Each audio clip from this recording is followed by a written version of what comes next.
Yes, sir. Today I want to say to the people of America and the nations of the world, we're on the move and no wave of racism can stop us. Martin Luther king junior 1955 में उस वक्त शहरी हकूक़ के अलंबरदार के तौर पर उभरे जब उन्होंने रियासत अलबामा के जनूबी शहर मॉन्टगोमरी की बसों में नस्ली बुनियादों पर अलहदगी के खिलाफ मुहिम शुरू की। हम मॉन्टगोमरी के सियाफाम लोग उस नाइंसाफ़ी के खिलाफ पुरअमन एहतजाज कर रहे हैं जो हम कई सालों से बर्दाश्त करते आए हैं।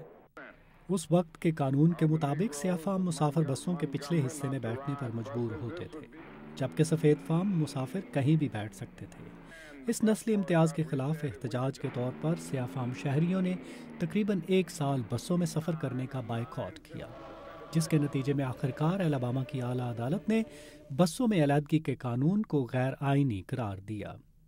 ये मार्टिन लूथर की पहली फतह थी।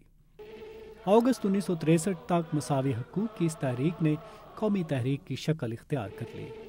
इस माह के दौरान लाखों अफराद ने मसावी हकूक़ के हसूल के लिए दारुल हुकूमत वाशिंगटन में मार्च किया, जिसका मकसद कानून साज अदारों पर शहरी हकूक़ के लिए दबाव डालना था। रॉजर विल्किंस, जो उस वक्त मार्च में शामिल थे, कहते हैं कि उस रोज़ लोगों का जोश देखने वाला था। It was a glorious, warm summer day. वो गर्मियों का एक खूबसूरत दिन था और लोग पुरजोश थे। लोगों में मुत्तहद होने का एहसास था। हकीकी तौर पर हर कोई अमेरिका के ज़मीर का बोझ महसूस कर रहा था। मैंने पहली दफ़ा ऐसा महसूस किया। विल्किंस के लिए उस मार्च का सबसे यादगार लम्हा मार्टिन लूथर की आई हैव अ ड्रीम तकरीर थी। I have a dream.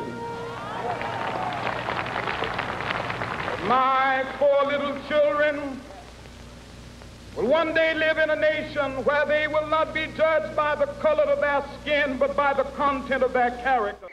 1965 में पुलिस ने अलबामा में पुरअमन मुजाहिरीन पर तशद्दुद किया। ये वाक़यात ब्लैक संडे के नाम से जाने जाते हैं, लेकिन अदम तशद्दुद पर यकीन रखने वाले डॉक्टर किंग ने पुरअमन मुजाहरे जारी रखते हुए मसावी हकूक़ के लिए जद्दोजहद जारी रखी, जिसकी बुनियाद पर उन्हें 1964 में अमन के नोबेल इनाम से नवाजा गया। उसी साल सदर लिंडन जॉनसन ने शहरी हकूक़ के कानून पर दस्तखत किए और अगले ही साल वोट के हक का कानून मंजूर किया गया। इन इक़दामात से अमेरिका में नस्ली इम्तियाज़ का खात्मा हुआ। मैंने कहीं पढ़ा था कि अमेरिका की अजमत इसमें है कि यहाँ हक के लिए एहतजाज का हक है।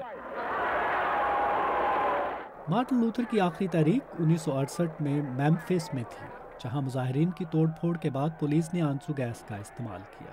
कुछ देर बाद डॉक्टर किंग पुरअमन एहतजाज के लिए दोबारा मेम्फिस गए, जहाँ 4 अप्रैल 1968 को उन्हें कत्ल कर दिया गया। ये वो जगह है जहाँ खड़े होकर मार्टिन लूथर किंग ने अपनी मशहूर ज़बाना आई हैव अ ड्रीम तकरीर की थी। और यहाँ से कुछ ही फासले पर कल बराक ओबामा पहले सियाफाम सदर की हैसियत से अपने ओहदे का हल्फ उठाएंगे। बहुत से अमरीकियों के लिए शायद ये मार्टिन लूथर किंग के ख्वाबों की ताबीर होगी, और कुछ के लिए शायद ये उस अमरीका की तरफ सफ़र का आगाज़ है जिसका ख्वाब डॉक्टर किंग ने देखा था। नदीम याकूब, उर्दू VOA, वाशिंगटन।